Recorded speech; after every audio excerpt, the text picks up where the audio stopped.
vì riêng muốn giả với ô để thì chú bố xí thả là cái bố ổn giàu sư ở chạy luôn đủ là xe đô là liệu chú bố là xí lú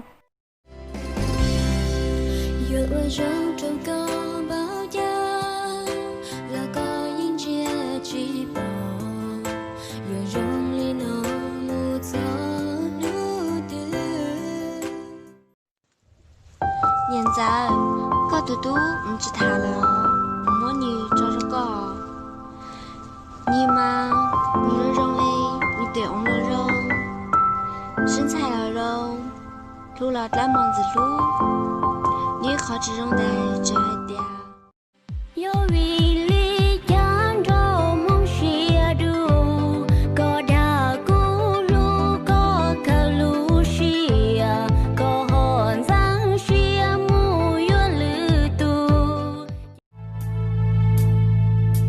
có nhớ chuyện cho cô lỡ lo che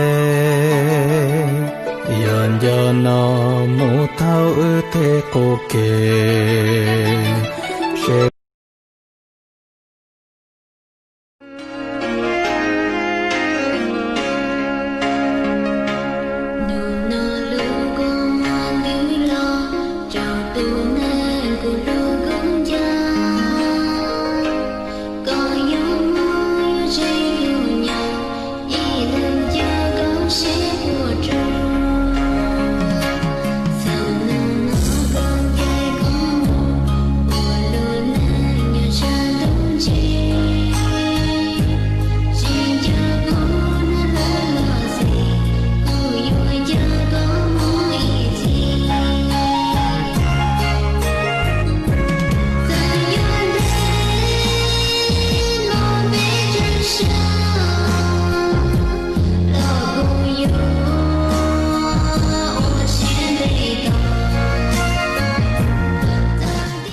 chẳng giàu tiền yuan cô chia sẻ uống cô sẽ lo chỉ bỏ cô tụ uang ban đêm u chỉ tha lo đầu sông là thà mua còn lo trên nhung xưa ấy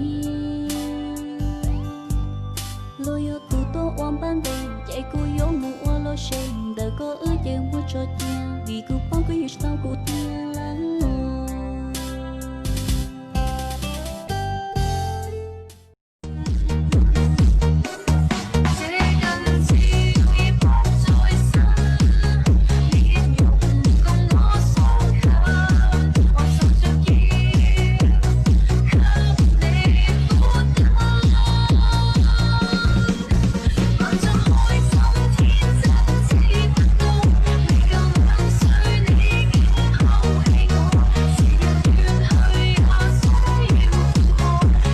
快手，看见每一种生活。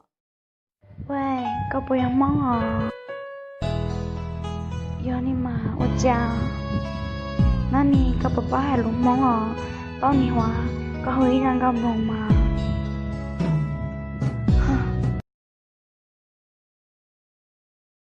Ê yo, mong check.